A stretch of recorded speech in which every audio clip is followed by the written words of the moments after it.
Hey guys, I'm Ethan Moore from Stockholm Supply, and today I'm going to talk about the differences between a cone live center and a cup live center. They're two of the most common and most useful of the live centers out there, but I think it's important to know when to use one over the other. So a couple examples, we'll start with a cone live center here. This is a Record Power version, this is a Rikon version. Very similar, but you can see how they're a cone shape there. Now that's a 60-degree cone, which is pretty well standard with these centers here. Now where these really excel, where you'll see these used often, is anything with a hole. This is really your only option because that's going to line up perfectly in your hole right there. So if you're drilling, have something with a drilled hole like a pepper mill, a cone center like that is definitely going to be your best bet. Also making tool handles, that's what you're going to want to use right there. Now I'm going to put this on the lathe here in the tailstock, and I got a very thin piece of wood, and I'm going to press that into the piece of wood just so you can see how the cone center works. And we'll do the same thing with the cup center as well. But let me lock that in, and I'm going to push this center into the wood, and let's watch what happens. All right, you can hear that there. Okay, yeah, you can see how that piece of wood, it has split. And I wanted that to happen. You even got a crack right here. But what's happening when that cone center is entering the wood, it's pushing the fibers out like this and like this. So your fibers are going this direction and this direction, which is fine. Now, it's just something you need to be aware of. So if you have something that is prone to splitting, a cone center you got to be very careful with. But the other thing to consider, as you're churning, really on any piece of wood that you're using a cone center with, it's always going to be pushing the fibers out like that. So what can happen, as it's got pressure in, pushing the fibers out, this can slowly loosen up a little bit over time. So you're going to need to be careful. You're going to want to retighten that periodically to make sure nothing loosens up there. But yeah, just something to be aware of when you're using a cone center like that. Now, let me take this out, and let's talk a little bit more about a cup center. A little bit different design, very similar in a lot of respects. So I got the Record Power version, and here's a Rikon version, just to give you an idea of the options that are out there. The Record Power is just a little bit bigger diameter. Now, where these are super useful is anything you need with high holding power or anything that is prone to split.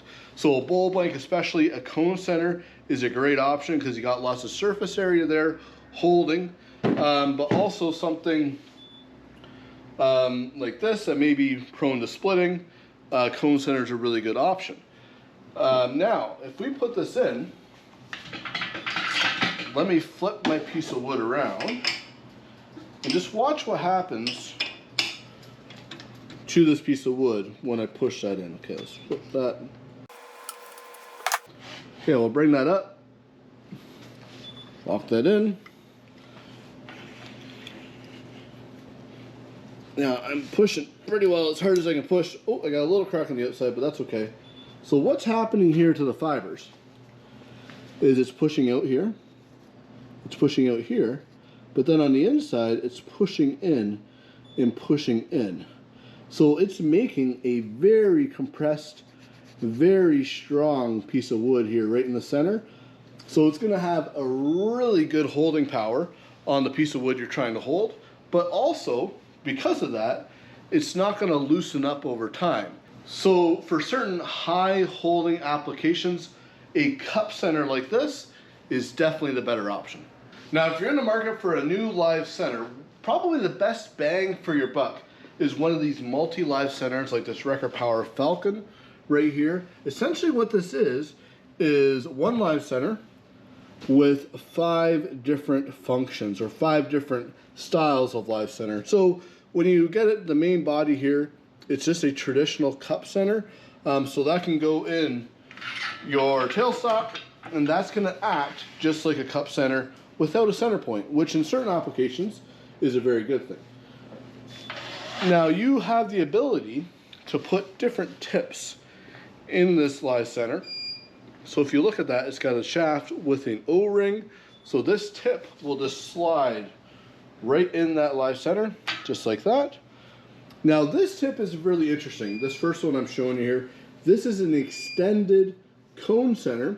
Rather than having a 60-degree angle, that's on a 90-degree angle.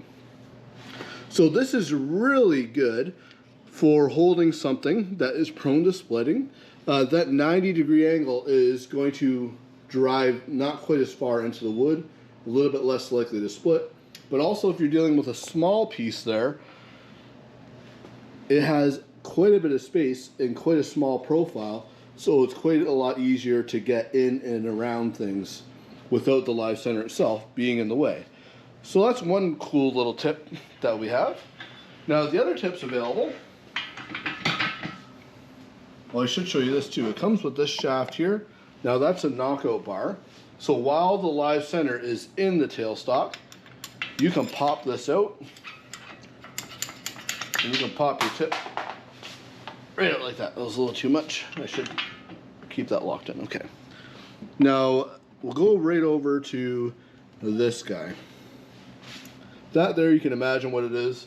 That's just going to turn your live center into a traditional cone live center, 60-degree, just like that. Now the next two are pretty unique and pretty interesting.